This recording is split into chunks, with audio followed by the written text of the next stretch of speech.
All right, hello, seventh graders. Our next ancient civilization that we're going to talk about is the Indus River Valley civilization. So we've talked about Mesopotamia and Egypt so far, but today we're going to focus on the Indus River Valley civilization. Where is the Indus Valley? So obviously it's over here in India. What is today India, at least. And what were the two largest cities found in the Indus Valley civilization? You can see them on this map here. We have Mohenjo-Daro, and we also have Harappa. So the two largest cities found from the Indus Valley civilization are Mohenjo-Daro and Harappa. What prevented the civilization from expanding north, east, and south? Well, again, if we look at this map over here to the right, we can see some different landforms, right, that would kind of stop things from expanding.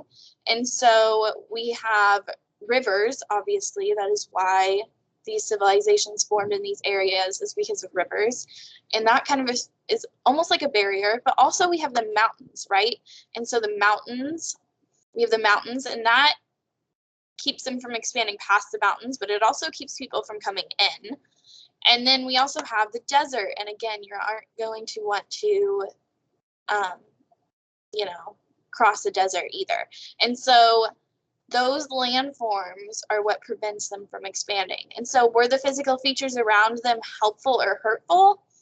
Well, it depends on how you look at it. Obviously, the rivers were helpful. That is why these civilizations form in these areas, and it does prevent people from invading them.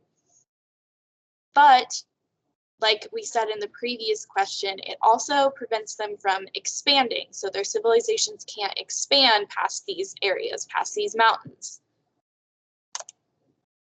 The climate of the Indus River Valley. The Indus River tends to be a dry and arid climate area. It's dry and arid, just like our previous two ancient civilizations, dry and arid. The Indus River floods predictably about twice a year. So that is similar to the Nile River in Egypt, right? That it floods predictably. And it also leaves behind a very rich silt, which we've talked about already. Silt is like very fertile soil from the riverbed. So it leaves behind rich silt, helping agriculture thrive. And like we've talked about, that's why these civilizations form in these areas, is because the river helps their agriculture thrive. The religion of the Indus River Valley.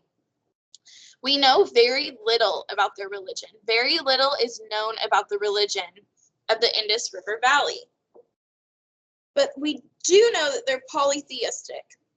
They believed in many gods. They were polytheistic. And that is similar to our previous two civilizations as well, Mesopotamia and Egypt. They were also both polytheistic. And so over here to the right, we see an image of the Great Bath. The Great Bath is over here to the right. And although the exact reason is unknown, scholars theorize that the Great Bath was used for ritual bathing that would renew and purify the bathers. And so it's literally like almost like a huge pool. That's what it looks like in terms of appearances. But scholars believe that it was used probably like in their religion, and it was a ritual that they would bathe in this bath as a form of renewal and purification. The caste system. All right, so the caste system is their form of social hierarchy.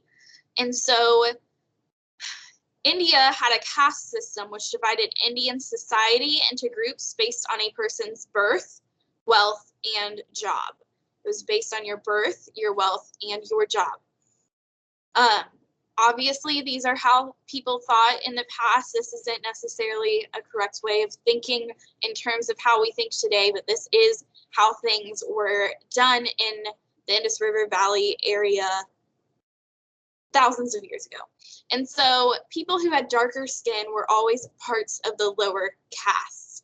So if you had darker skin, you were going to be placed in the lower castes. You could not move out of your caste in a lifetime. You could not move out of your caste.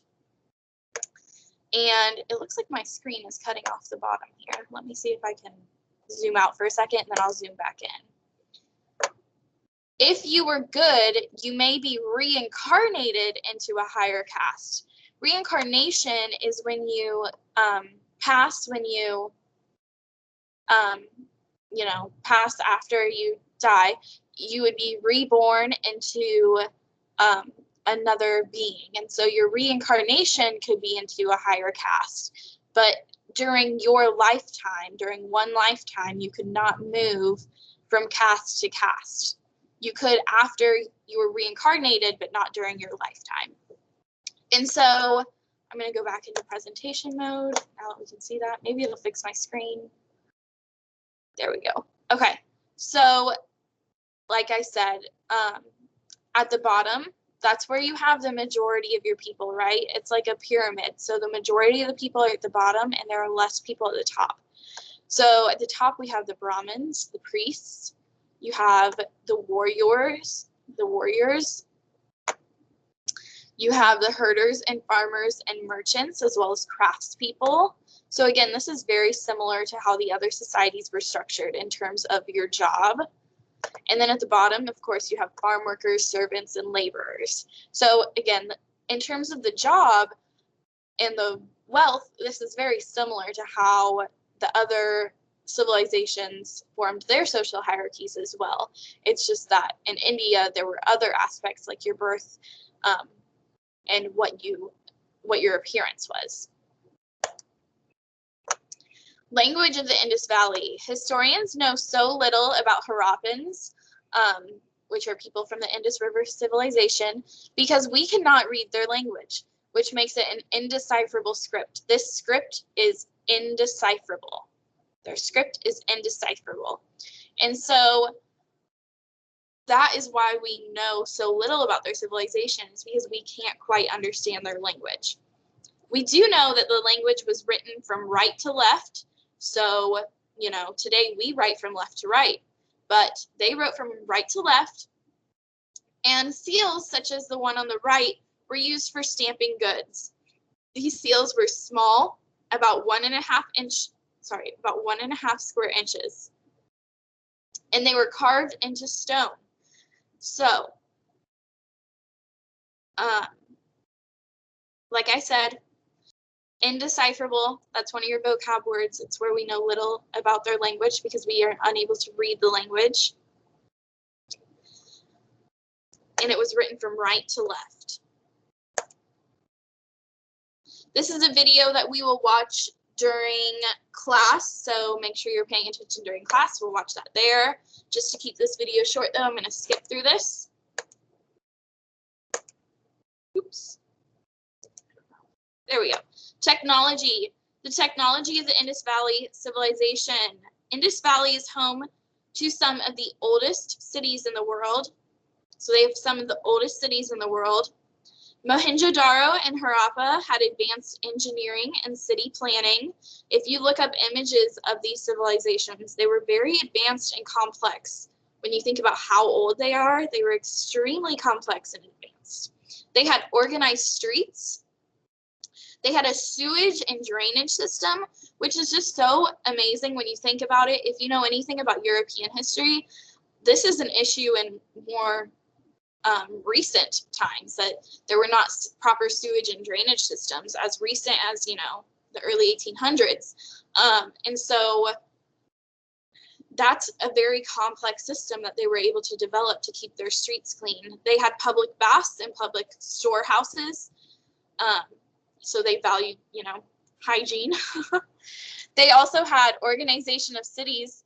Their organization of cities suggests that the governments were efficient and prioritized hygiene and religion. So if you're developing sewage or drainage systems and you have public baths, you're very conscious about your people's hygiene. And so that's something that we can infer from those methods of keeping their city clean, and their religion as well, because like we said, the Great Bath, we think they used for religious purposes and whatnot. So, and then these are images of their cities. So you can see them here. And again, we'll talk about these in class, but to keep the video short, I'm just letting you look at these. But you can kind of see the different things, how there's different pathways, how they're organized. You can see streets. This is an image of what it would look like, or what historians believe it looked like. So streets and pathways, and it looks very clean and organized, right? And so this looks like maybe some sort of drainage system coming out of the city.